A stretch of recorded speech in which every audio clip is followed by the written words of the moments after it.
Hello, storytelling Ron. So I want to talk about Christianity, the Charlie Kirk effect, or whatever is going on in the world today, and the revival. And if you're returning to church or going to church for the first time, what I can tell you to expect as a Christian. I'm Protestant. I'm Calvinist or Reformed Baptist or something like that. Anyway, just I'm not Catholic. I'm not Orthodox. But anyway, if you're going to church, what the first thing you need to realize is that the pastor of the church is not like a leader. He's a teacher. The people there do not control you or own you or anything. The goal of the pastor is to teach you. This is my whatever of this. The goal of the pastor and the elders and the deacons of a church is to teach you how to read this. That is the goal, in my opinion. That is the goal. If they're trying to control you or tell you how much you got to tithe and give and making you feel guilty about things, probably not a good church. It's all about reading this, and their sermon. I think the sermons of a pastor should be about that too.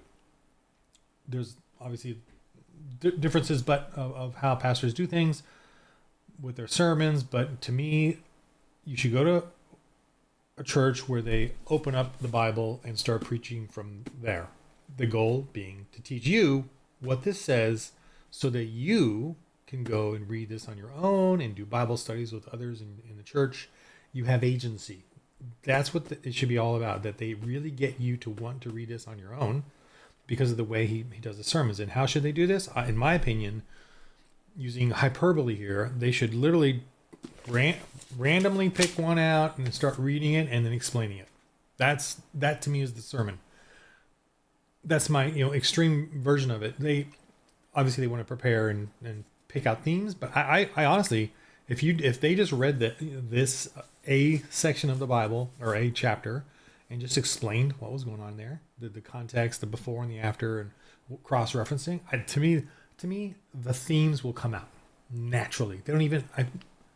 They don't need to spend 20 hours writing a sermon, in my opinion. I mean, some preparation would be good, but literally that's what I want them to do. I personally.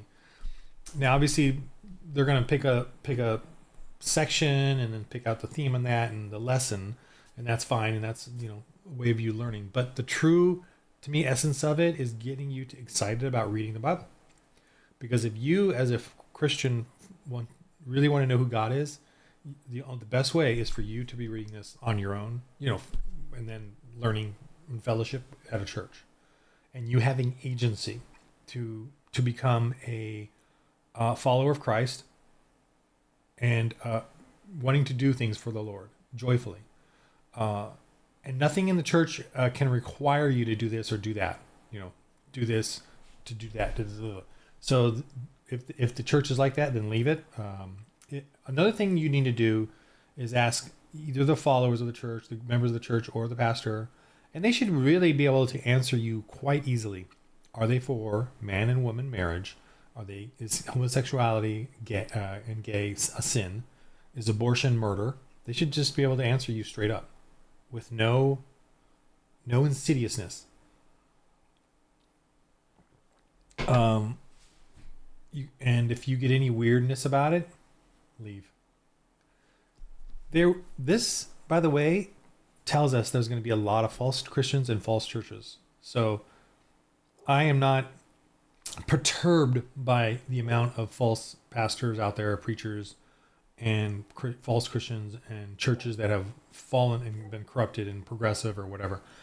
This says it's going to happen. So also, I just want to explain some of the Bibles. It's kind of fun. These are some cute little guys. There's so many versions of Bibles. What do you pick? I spent an excruciating half an afternoon trying to figure out all these different translations and kind of got the gist of it. But and BibleHub.com is a really cool one. You should check that out. BibleHub.com. It shows you the different translations, and you literally can read them all and like pick a verse, and it shows you all the different translations. Because we Christians understand, and so does the Bible, that translations and linguistics and history and culture all affect how we talk, and we keep a record of that as Christians, and compare and contrast all the different Bibles and translations. So it's very, we're fine with it. And the Bible can survive. The Bible can survive the nicks, cuts, and wounds of our imperfections when we, dutifully try to make Bibles.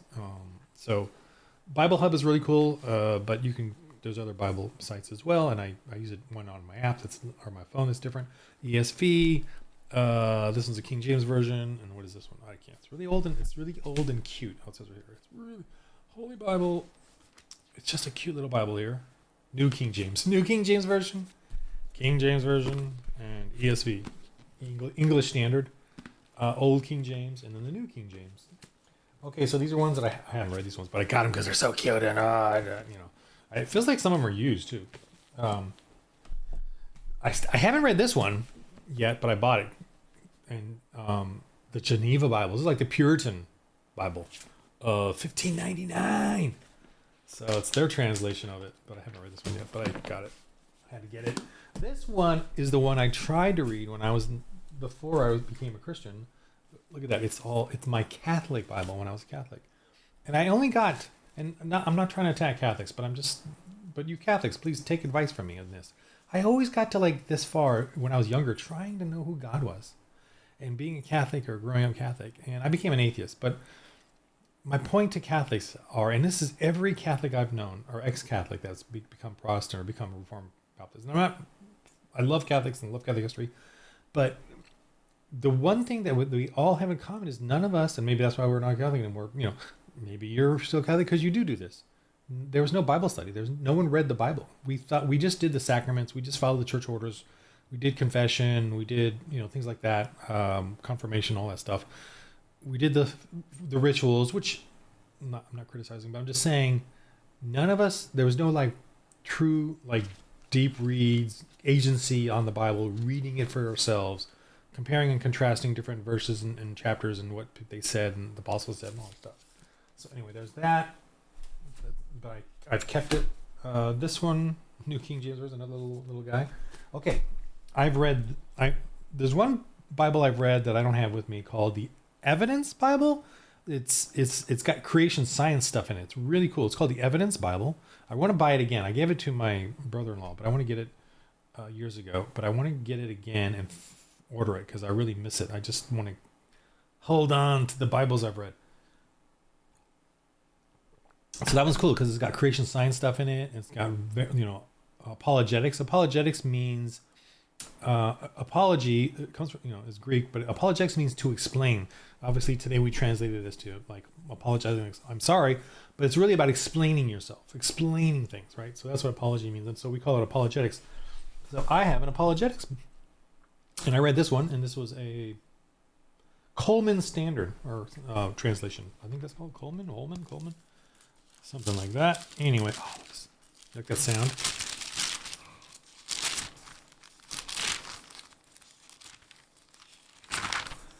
Oh man, it's a nice sound. But it has it's called a Bible study or study Bible. So it has the Bible, but then it has a bunch of explanations of historical context and what they're referring to. So it's literally like a sermon. I mean, the kind of sermon I like, where it just explains all the text and what's going, and so I would read one chapter in the apologetics part of it, the study Bible part of it, per day, kind of a thing, and just slowly go through the Bible like that. Really enjoyable, and just a little bit at a time. And then at the beginning of each book, it explains that book and its historical context, what the themes are in it and stuff like that. So I would highly recommend getting a study Bible. And this one is apologetics, and there's themes. So I had the Evidence Bible, the Apologetics Bible, and then this one is the American Patriots Bible. The American Patriots Bible, New King James Version. I read this one, and this one is cool because it's all like patriotic and stuff, but it's all based on American historical figures. Founding fathers, all their Christian stuff. And I want to say this about the founding fathers. A lot of people say that founding fathers were deists. Bull malarkey. You got to remember that the founding fathers did not have the convenience that we have today of X or YouTube or Google search or Chat GPT. their Christianity, and they didn't have apologetics. Apologetics is a relatively new thing, and I mean accessible to all. It's always been around, but it's always kind of been forgotten, or swirling up and put into the deep hidden libraries where it wasn't part of pop culture. Whereas today, apologetics is very accessible. So the founding fathers didn't have all this stuff. They just had to go really on faith, and they had some learned stuff, but they just late at night with their brandy and their, I don't know if they had tobacco, but I'm trying to think if they had cigars or anything. Late at night with their brandy and their burning candles and oil, drinking their brandy, writing letters to each other, they're gonna have doubts. They're gonna have a bit of arrogance and confusion, because they cannot continually access the right information all the time. And so writing letters, like in a lot of their letters, they show doubt or whatever about their faith or about Christianity. It's because they just didn't continually have the good word all the time, and they had brandy and they drank a lot too. Because you're late at night. What are you doing? You can't watch Netflix. You can't watch YouTube. I don't watch Netflix anymore. You can't watch YouTube, or just relax. You got to drink your brandy and start. So I give them a little leeway. And Ulysses S. Grant was an alcoholic, so they're going to have those meanderings, and I very well. But anyway, this one, I really like this one. It has a lot of American history stuff in it. A lot of stuff just about what their quotes and stuff like that. So it's really cool. That's the American Patriot Bible. The one I'm going through right now is the Henry Morris Just Apologetics one, study Bible. I have a John MacArthur one, but I haven't done that one yet. And then the next one I plan on reading after I'm finished with the Henry Morris is just a regular Bible with no Bible study, just straight through. Oh, and I want to show you one more Bible I have. I don't know when I'm going to read it, but it's when I was first becoming Christian, I got excited about Bibles, and I got this. And this is not necessary. I got it from Kickstarter too. It's pretty crazy. It's the Bible, but the guy took out all of the numberings and made it like a regular book. And this is the whole Bible, and they got the Apocrypha too, but I got it in the case, and I'm just kind of staring at it, and it's collecting dust. I don't know when I'm going to get to this one. I think it's the ESV too. But it's all like really nice, printing, whatever the terms are. Let me just pull out one real quick. It's just it's the, whatever this cloth hard down material is, with ribbons and stuff. But, so you can kind of go a little crazy with your Bible collection. I want to get like one of those old medieval Bibles, man. But anyway, they're only like $1,000 or something.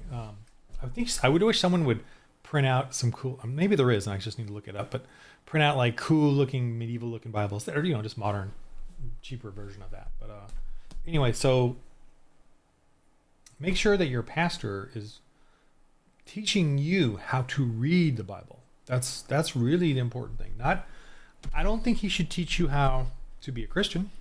I don't think he should be teaching you how to run, serve the church. Although the church is very important, because the first thing he needs to do is teach you how to read the Bible, so you have agency, so that you will start to really get into and delve into the Lord, into the Word of God, so you get to know who God is. Read Job. You get to know who God is, and it's pretty freaking cool. And he's a jealous God. God is jealous. He says he's jealous. He's jealous for you and me. But that's the kind of pastor you want, who's teaching you how to read the Bible.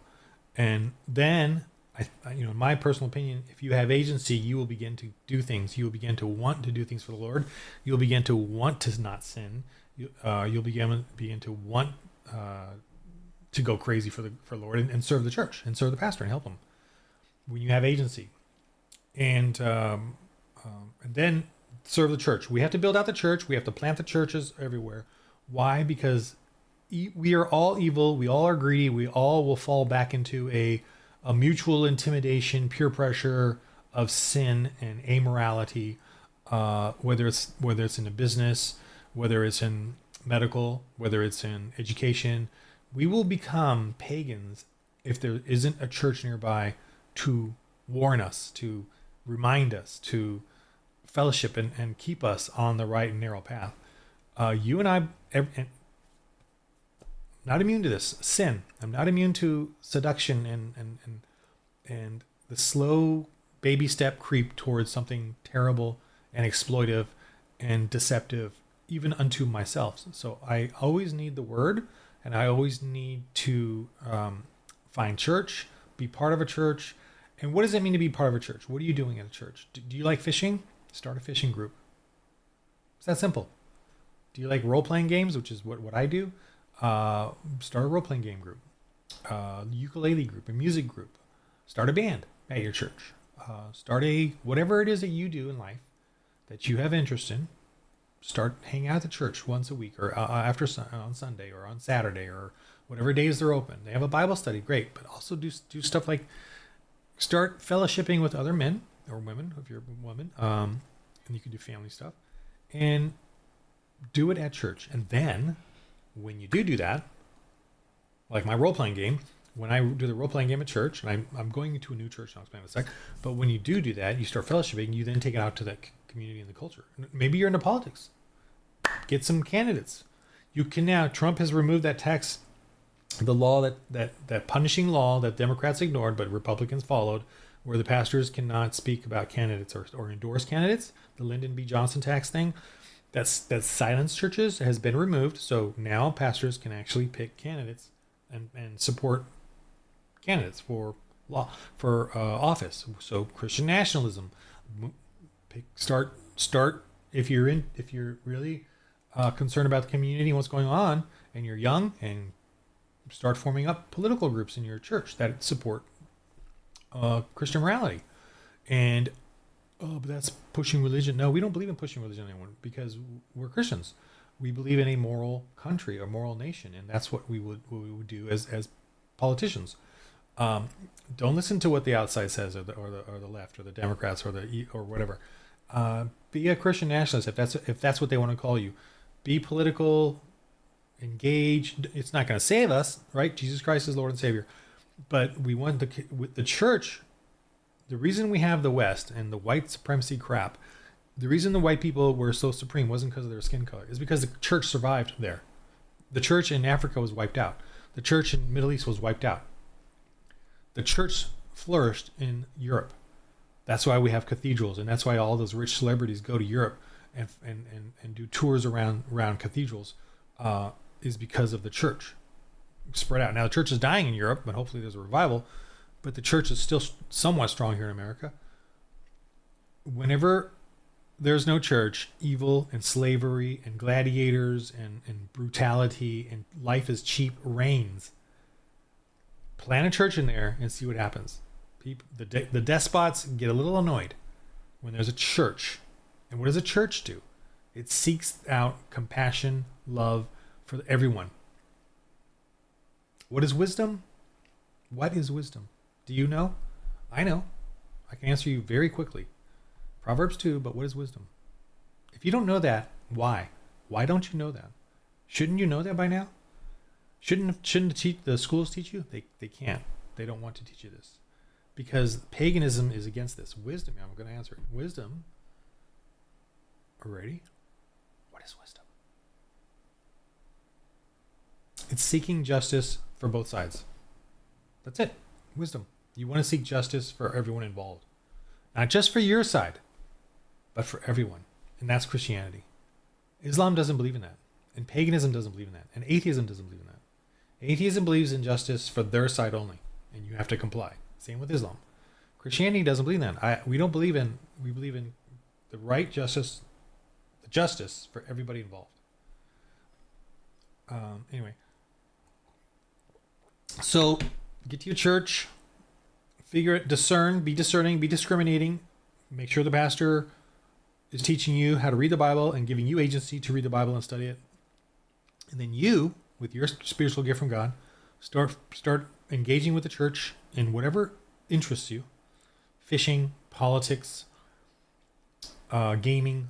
And then when you create that group or club and fellowship and refinement and remove your arrogance and bring up your fellowship, start to bring that out to the world, whether it's in politics, whether it's in fishing,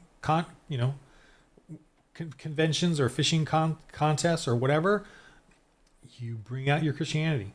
Whether it's in a gaming convention, you bring out your fellowship of Christians. Whatever it is, you build it up first within the church, in the comfort of the church, in the joy of the church. You're not going to have a bunch of gay or trans pushing their agenda when you do it in your church, and you strengthen each other, and then you take it out to the world. That's, whatever that interest is. Maybe it's computer gaming, board games, whatever it is. Okay, so in the game of life. And welcome to the church. It's your church. You build it. In the game of life. Roll holy dice.